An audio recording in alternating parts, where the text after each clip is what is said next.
In this lesson, I will share with you some general design tips on how to make your design more efficient and more pleasing to the eye, and how to communicate better through your design. Number one, show a path. This can be done in a number of different ways. As you already know, we're reading from left to right in this culture, right? So we can take advantage of that fact and provide content that flows from left to right. And being aware of the fact that people do that might change the way you lay out your design. Knowing that they look at stuff that's on the left side of the page first. For example, in this graphic right here, I know you're going to read this part first before you read this, because this is just how our brains are trained, right? Another way you can do that is by using arrows. So if you are going against the natural reading path, you can use arrows to point people where you want them to go next. Let's see if we can find some examples. Let's look at some. Well, this one might work. Let's check this one out. So here we have an arrow-like shape. So it's not really even an arrow. It's, it's a shape that looks like an arrow. And it's pointing us towards the text, which is good. That's kind of what I was talking about. Like we want to guide people along the page and show them where they need to find the important information. What's confusing about this is this image, because she's looking the opposite direction. And we're kind of used to following other people's few paths, if you will. Like if somebody's looking away, you're kind of following the way they're looking with your eyes as well. And in this case, this leads us off the page. And this is one of the things that I see the most. If you have people in your design, make them look towards the middle of the page, or make them look towards the text. In this case, this is about traveling. She's looking into the distance. She's looking forward because, again, left to right. So if you're looking right, that kind of means forward. If you're looking at a diagonal line, like this one means up, and this one means down, right? Because of the direction from left to right. So in terms of traveling, this makes sense that she would look towards the right, because she's looking, to travel somewhere, to go somewhere. You kind of want to gaze into the distance, dreaming about where you might want to go. It just conflicts with that arrow pointing the opposite direction. So it's a difficult design. I might do it the other way. I would do it the other way around, possibly. Have her on this side. But it's just something that I want to point out to you. Let's see if we can find another example here. Look, these people, they're also looking the wrong direction. It's just confusing. They're looking over here and your design is on this side.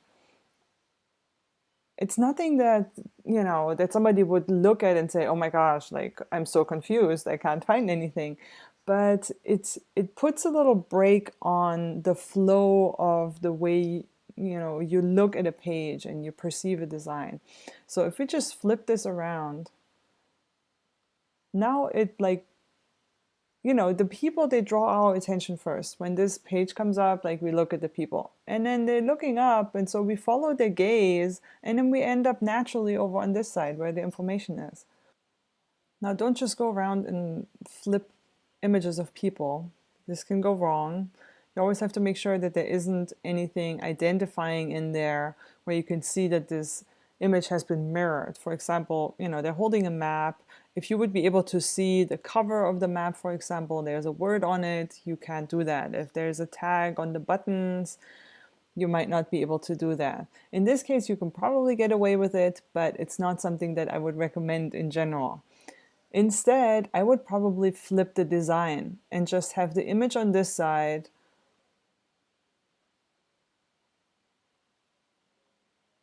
have the image on this side, and have them look over here, and then have the text right here. Okay, so Show them a path, either by following the natural reading direction or by giving them arrows or, ways to show them the direction you want them to go. By people pointing somewhere, people looking a certain direction. Those are all ways how you can guide people's view across your page. Number 2, provide concise content. Look, people are in constant information overload. They're being constantly bombarded with messaging one way or another, whether it's on their phones or if they go online, in class, at work. It's constant messaging, right? They can't handle too much information at once.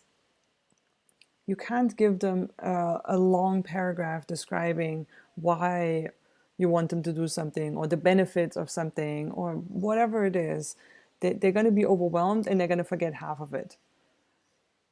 One message per page, one message per post, whatever you're creating, make it easy for them. One point that you need to get across in one post. You don't have to explain everything at once. Nobody will remember that. Let them put together the big picture by themselves in their head. They will do that over time. Just provide them with one message at a time, one puzzle piece at a time. And over the course of time, they will put all the puzzle pieces together and create the big picture. Number 3, reduce distractions. Use white space, use negative space. It doesn't always have to be loud and screaming, and you don't always have to be filling up every single square inch of your design with information and colors and stuff popping. Contrary to popular belief, people actually enjoy something that's calm as well. Okay, it depends on your brand, but it doesn't always have to be loud and full of stuff.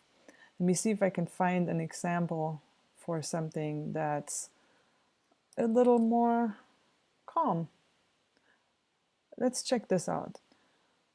Look, this is very muted. This is very calm. There's lots of white everywhere. Let your message stand out. Let your photos stand out and speak for themselves.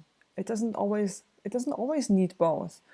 Especially when you're creating social media posts, you don't always have to put all the information into the image. Sometimes it's just enough if you just have an image and some design elements and maybe one word or a couple words or something, and put all the text into the caption of the image.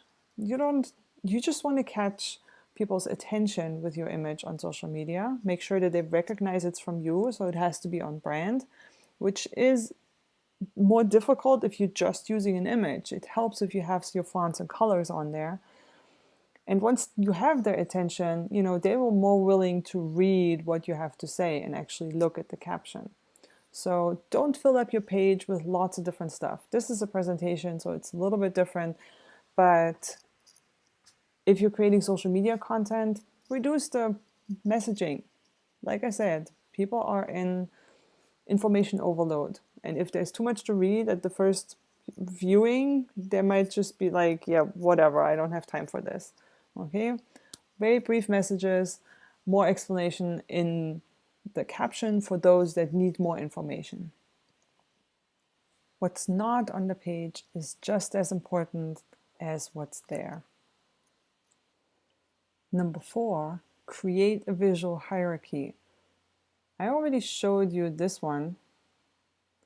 The path of reading is determined by the visual hierarchy. You will read this first because this is the biggest, brightest thing on the page. And then you will read this because this is bold and the next biggest thing. And then is this one because this is the reading order we have established. You read from left to right and then you read up to down. And once you've gotten here, you realize you kind of see it in your peripheral vision that there's something else up here that you should read. And then you go back up here. All this is done through visual hierarchy. Now the same thing happens just with images and other elements. You can create visual hierarchy by using different sizes, by using different colors. Some more muted colors will look more less important and more in the background, while bright colors will look more in the foreground and louder, and they will stand out more. There are different ways you can achieve this hierarchy. Let's see if we can find some examples again. I mean, just with this one, the hierarchy is achieved just by size and, you know, by the choice of font. It's a little bit fancier and it just stands out a lot more. And the whole thing is highlighted by the dark background. When we look at some other examples, let's see what else we have here. Let's see if there's anything in here. I mean, most of this is, you know, visual hierarchy with fonts. So the most important stuff is bold and big, and then the less important stuff, which you will read next, is a little bit smaller. But I was trying to find some examples for those, you know, those are equally important. So it's mostly determined by reading direction, left to right, up to down. Let's see if there's anything else we can use. Here we have an example, something that draws attention. Images always kind of stand out a little bit more before the text. We have this there that kind of leads us into the page and into this image. And then once we figured out what this is, we're going to go over here and read hello. And then we're going to read the text, and then we're going to read the button. So this is again creating a path, and it also has a visual hierarchy because our eyes are drawn automatically to one thing first. The same is true here. This chair stands out because it's bigger. You could have enhanced this a little bit by making it more obvious, you know, making it even more, make it stand out even more by making it even bigger. But you didn't want to make those too small. But it's a visual hierarchy. This is looking like it's in the foreground because it's bigger and because of the positioning. It's further down, so it looks like it's closer to us.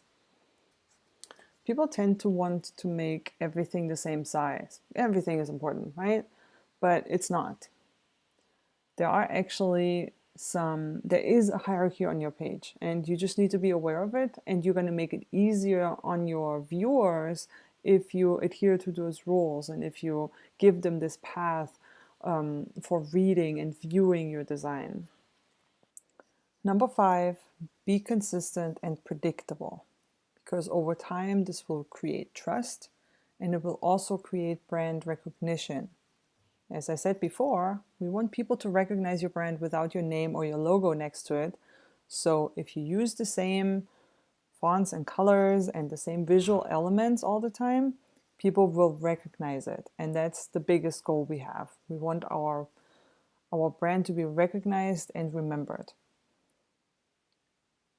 If you're creating consistency within a document, it's also easier on your audience to predict what's going to happen next.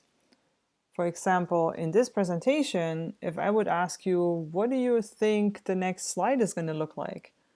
If I would make you draw this, you would probably put a topic, a headline on top here, and some lines on the left and the right, some bullet points in the middle, and a red box, a red stripe at the very bottom, right? It's very predictable because you've seen many of those slides now and you have a pretty good idea of what the next one is going to look like. Now, if I start to throw this design off and start putting different colors there or different fonts or completely changing the layout, you would be extremely confused. Maybe you wouldn't think about it and, you know, think like, whoa, what happened here? Something is off, but it definitely happens in your brain. So if you create content with different pages, be consistent throughout the pages. You might think it's boring, but it's not. Design is kind of something that happens in the background. It's not the big message, right? The message is the content, the text, the thing you want to get across. Design just helps you get it across. It's like a silent ambassador that just supports the message. So be consistent, be predictable, try to use the same layout for the same content. If you have a presentation, for example, and you include testimonials, use the same. Let's see if we can find an example here. It's not a testimonial, but you could do it like this. When you share a testimonial, put the photo here, put the name of the person you're quoting here, and then put the testimonial right here. If throughout your presentation, if you have multiple testimonials, use the same layout, and people, once it pops up on the screen, they will recognize, oh, this must be a testimonial because I've seen this before. This is the same layout. The same is true for other things. If you have case studies or, other stuff that you share repeatedly throughout your presentation, use the same layout so people will recognize it, and it keeps things organized in their brain, and it just makes for a more pleasant and satisfying overall experience. Number 6, avoid jargon. Confused people don't buy, and confused people also don't take action. If it's not clear what you want them to do, they won't do it. Consider who you're talking to. Know your audience or know your audiences. You probably have more than one audience. I could imagine you have students that you might be talking to, and that means potential students that you're trying to attract to your college, and also current students that you might want to invite to an event that's happening. And you probably also have alumni that you're talking to, so former students. Now, depending on what you're trying to achieve with your document, with your design, you might be talking to different people, right? You might be talking to all of them, but you can't really be talking to everybody at the same time. So create one post for one audience at a time. And then know who you're talking to and what they need to hear and what they already know about the subject. So if you come at some new student or somebody who doesn't really know anything about your college yet, or maybe even about chiropractic, you can't come them with certain terms that they don't understand yet. They will just be confused and overwhelmed and move on. So consider who your audience is and what they already know about the topic, and don't overwhelm them with language they don't understand. Number 7, focus on emotion. That kind of goes back to what I was just talking about with your knowing your audience. The best way to infuse emotion into your story, into your content, is by meeting your audience where they're at on their journey. And that journey is different for each audience. So if we go with those 3 audiences I was just talking about, potential students, current students, and alumni, they have different journeys from where they're at, right? A potential student is maybe still in school, trying to figure out what they're going to do next, considering different schools, different options, different career paths. They might be confused, they might be lost, they might be wondering what to do, or maybe they already know what to do and they're just looking for the right school. So a different stage with different problems, with different questions they're asking and different solutions they're looking for, versus an alumni who's already done, who's maybe working for himself. They have their own practice open, and they might be attracted to the school to enhance their speaking career, or maybe they're looking for associates, from the students that are graduating soon, or they're looking for interns, or maybe they're looking to give back to school. So they're at a different stage, they need to hear a different message, and you can connect with them in a different way, but you have to be aware of who you're talking to with whatever you're creating, what you're trying to get them to do, and what stage of the journey they're on, so you can connect with them at that stage of their journey and connect with them emotionally by telling them that you understand what's going on in their life and that you can help them along, that you can help them along on their journey, that you have a solution for their problem. But first, you have to establish this emotional connection through showing them images that they can relate to, showing them, content, text, the way you talk about what you're offering them, showing that you understand and know. And number 8, make designs efficient. One of my favorite design mottos is less is more. Try to take everything away that is not really necessary in your design or that makes your page look cluttered. Antoine de Saint-Exupéry said, "Perfection is achieved not when there is nothing more to add, but when there's nothing left to take away."